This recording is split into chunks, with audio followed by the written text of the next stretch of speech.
नमस्कार, मैं हूं कुमार अभिषेक और कुमार अभिषेक की खबर में एक बार फिर से आपका स्वागत है।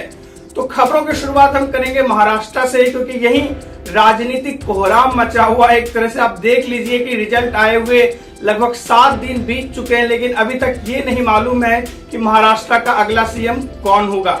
इसको लेकर के सस्पेंस बरकरार है, लेकिन इसी बीच ये पूरी संभावना है कि देवेंद्र फडणवीस ही मुख्यमंत्री होंगे, लेकिन अभी तक इसकी मुहर नहीं लगी है। एक मराठा कार्ड भी है बीजेपी के पास। अगर कोई मराठा को मुख्यमंत्री बनाते हैं तो शायद देवेंद्र फडणवीस भाजपा के राष्ट्रीय अध्यक्ष बने जेपी नड्डा जी के बाद। तो ये सब अटकलें हैं, लेकिन इन्हीं अटकलों के बीच आज अजित पवार ने बहुत सारी चीजें साफ की मीडिया के सामने। उन्होंने कहा कि ये तय हो चुका है कि जो सरकार बनेगी वो बनेगी भाजपा के नेतृत्व में, और भाजपा के कोटे से सीएम होंगे और 2 डिप्टी सीएम जो होंगे वो एक शिवसेना शिंदे ग्रुप से होंगे और दूसरे अजित पवार ग्रुप से होंगे। और सरकार की शपथ ग्रहण समारोह के बारे में चंद्रशेखर बावनकुले जो कि भाजपा के राज्य के अध्यक्ष, उन्होंने साफ कर दिया कि सरकार का गठन जो है वो 5 दिसंबर को आजाद मैदान में होगा। शाम 5 बजे ये सरकार शपथ लेगी, भाजपा के नेतृत्व वाली ये सरकार होगी। और इस शपथ ग्रहण समारोह में भारत के प्रधानमंत्री नरेंद्र मोदी, गृह मंत्री अमित शाह समेत एनडीए शासित राज्यों के बड़े नेता और कई सारे मुख्यमंत्री भी शामिल होंगे। इसको लेकर के आजाद मैदान में तैयारियां शुरू हो चुकी है। वहीं आपको बता दें कि भारतीय जनता पार्टी की विधायक दल की बैठक 2 दिसंबर को होगी। उसमें विधायक दल का नेता चुना जाएगा, फिर उसके बाद महायुति का नेता उसे डिक्लेयर किया जाएगा। तीनों पार्टियां मिलकर के, तीनों के पार्टियों के विधायक मिलकर के करेंगे। उसके बाद 5 दिसंबर को यह शपथ ग्रहण समारोह होगा।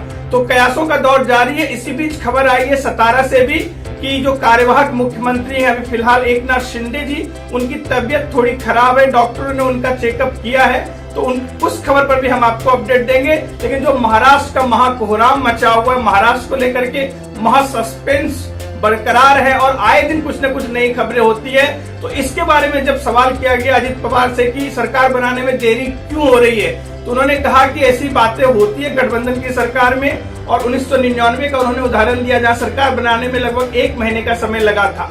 तो ये राजनीति में ऐसा कुछ होता है, ये उनका कहना था। लेकिन तस्वीर बहुत हद तक अब साफ हो चुकी है जो अगला मुख्यमंत्री होगा, बिकॉज की भाजपा के पास 132 सीटें हैं और जो दूसरी पार्टी है शिवसेना के पास, शिंदे ग्रुप के पास 57 सीटें हैं और एनसीपी शरद पवार ग्रुप के पास जो है 41 सीटें हैं। और कुछ निर्दलियों ने भी इस सरकार को समर्थन करने का भरोसा जताया। तो बहुमत तो अपार है बीजेपी के पास और उनके सहयोगियों के पास। 200 सीट, 230 से ज्यादा का आंकड़ा है इस समय महायुति के पास। तो आराम से गठबंधन बनेगा और सरकार भी बनेगी और सारे मसले को सुलझाया भी जाएगा, ऐसा दावा है अजित पवार का। तो चलिए महाराष्ट्र के बाद हम रुक करते हैं भारत में ही। तो गौतम अदानी को लेकर के विवाद चल रहा है।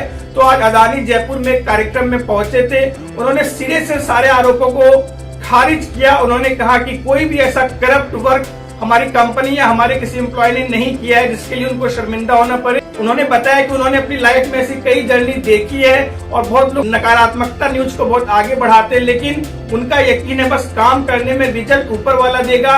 और इसके साथ ही अदानी ग्रुप पर लग रहे तमाम आरोपों से उन्होंने इनकार किया और वो कहा कि वो सच्चाई के साथ हैं और इसलिए उनकी कंपनी ने पहले भी ऐसे जो आए हैं रुकावटें उनको झेला है और आगे भी इसका डटकर मुकाबला करेगी और किसी भी तरह से करप्शन में इन्वॉल्व होने की बात से उन्होंने इनकार किया है।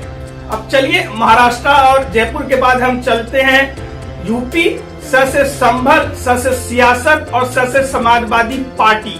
तो यही हाल है अभी संभल में जो कुछ भी हो रहा है। हालांकि सुप्रीम कोर्ट ने इसको लेकर के ऑलरेडी अपने निर्देश जारी कर दिए हैं, लेकिन सपा के नेता तमाम जो है वो प्रशासन पर दबाव बनाने की कोशिश कर रहे हैं कि उनको वहां जाने दिया जाए। घटनास्थल तो नहीं बोल सकते, जो संभल में जाकर के जो जामा मस्जिद है उनके आसपास के लोगों से वो बात करना चाहते हैं। लेकिन पुलिस प्रशासन ने वहां 10 दिसंबर तक किसी भी राजनीतिक दल या उनके प्रतिनिधि को आने से रोक लगा दी है। जो उनके धाराएं होती है उसके तहत वहां रोक लगा दी है। इसलिए जो समाजवादी पार्टी का आरोप है कि बीजेपी जानबूझकर ये सियासी फायदे के लिए ये सब कुछ कर रही है, तो वहीं भाजपा का अपना तर्क है कि समाजवादी पार्टी इस गंभीर मामले पर राजनीति करना चाहती है जो वो होने नहीं देगी और प्रशासन जो भी काम गलत करेगा उसके खिलाफ सख्त से सख्त कार्रवाई करेगी।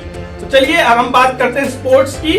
आपको कि हमने बताया था कि चैंपियंस ट्रॉफी जो कि पाकिस्तान मेजबान देश रहे इस बार 2025 के चैंपियंस ट्रॉफी का। लेकिन अभी जो पाकिस्तान क्रिकेट बोर्ड और आईसीसी में रस्साकसी चल रही है इसके हाइब्रिड मॉडल को लेकर के, क्योंकि बीसीसीआई ने साफ तौर पर सुरक्षा कारणों से पाकिस्तान जाने से इनकार कर दिया है। तो बीसीसीआई के इस इनकारनामे के बाद अब आईसीसी ने पाकिस्तान को ये कहा है कि वो इस टूर्नामेंट को हाइब्रिड मॉडल में चालू रखे और इसका बहुत सारे मैच जो भारत के होंगे, मैच या सेमीफाइनल या फाइनल में अगर टीम पहुंचती है तो उन सारे मैचों को यूएई में कराने की बात चल रही है। हालांकि श्रीलंका भी दूसरा ऑप्शन हो सकता है, लेकिन पाकिस्तान ने इस पर सख्त एतराज जताया है। तो हो सकता है कि पाकिस्तान से इस जो जिद है, पाकिस्तान की जिद की वजह से उसकी मेजबानी भी इस बार चली जाए या टूर्नामेंट को कुछ समय के लिए स्थगित भी किया जा सकता है।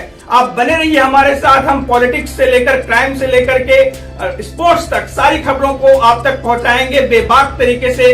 कुमार अभिषेक की खबर में आज के लिए इतना ही। धन्यवाद, शुभ रात्रि, शब्बा खैर, जय हिंद।